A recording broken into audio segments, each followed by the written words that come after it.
The ANC Youth League has taken its fight for jobs and economic inclusion to the doorstep of business. ANC Youth League members marching to the JSE in Sandton to highlight issues of economic justice and youth empowerment. Political analyst Dr Levy Ndou joins us now via video link as we look at the issues raised by the ANC Youth League. Thank you so much, Dr. Ndou, for your time. Quite a large number of young people we saw, starting in the heart of the inner city of Johannesburg, moving then to the JSE. Just looking at then this particular march and how many people have showed up for this particular march, calling for economic inclusion. When you look at the number of role players that are crucial in the economic growth of this country, do you think that this particular movement will have much impact for government? Good afternoon, Unati. Good afternoon to the viewers at home. Well, I think the ANC Youth League is trying its best to assist those that are in power and those that owns the means of production to participate in the economy and also ensuring that they create jobs. A match only, some would see it has not been enough, but they're actually raising issues that are at the hearts of young people, but also an issue that is being raised by everyone in South Africa. We're just coming from the general elections 3 months ago, and most political parties spoke about the issue of creating jobs as a priority area for them as political parties.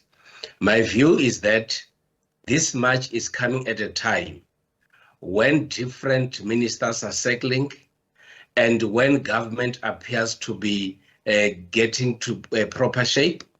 And it's a reminder to those that are in charge of government that remember that you spoke about the job creation and ensuring that you create jobs for young people, but it's also an encouragement for government to ensure that they create partnership with the private sector in ensuring that they also participate actively in the creation of jobs.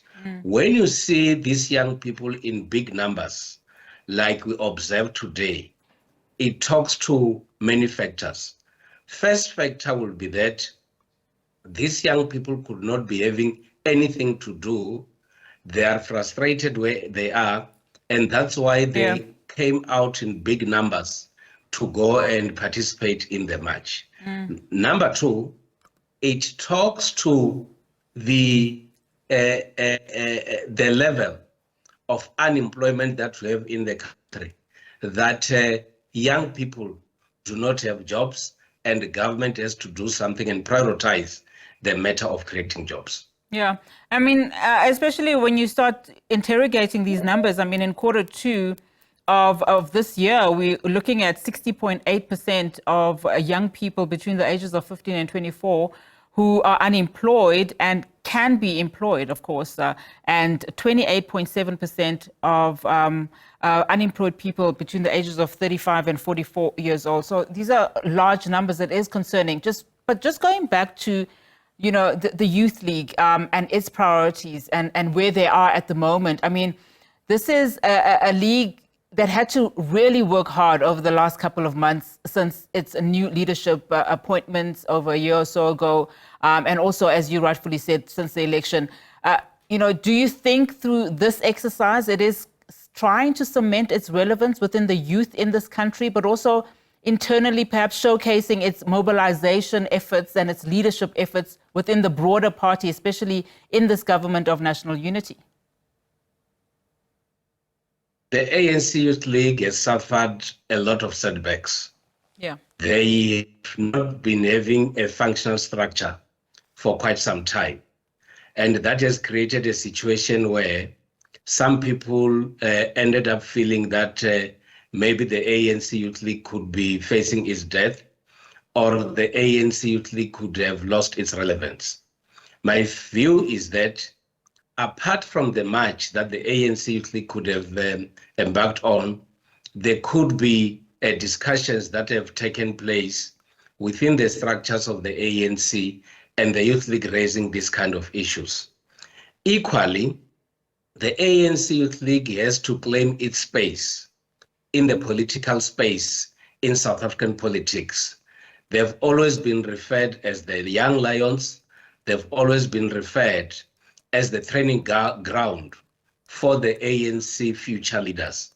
And I think what they're trying to do as well now is that they are trying to claim that space, and organizing a march and bringing as many people as possible could also be a demonstration indeed that the ANC Youth League still has the capacity to organize people and also raise issues that are very close to the hearts of young people in this country.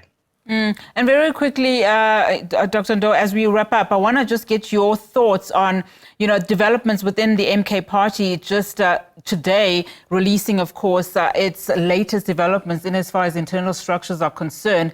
Just your thought in as far as what Floyd Shivambu announced then. The one, for instance, that the party president, Jacob Zuma, will lead the organizational structures in KwaZulu-Natal. Shivambu will then take over, the lead in Gauteng. And of course, Dr. Hlophe deployed in the Western Cape. Dr. Hlophe also will be leading the party in as far as the National Disciplinary Committee is concerned. Just your thoughts on what we are currently seeing within the MK party, which also has been suffering some setbacks quite recently. The MK party is only 10 months old, and most people would raise concerns that they're being led by interim structure, and it appears as if major decisions are taken only by former President Jacob Zuma.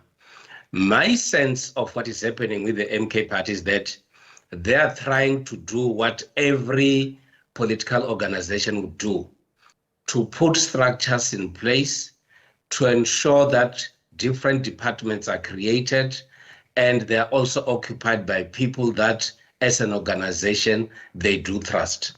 They are also trying their best to ensure that the MK party is felt all over the country, and that's why they started by deploying many of their leaders to the different provinces and regions.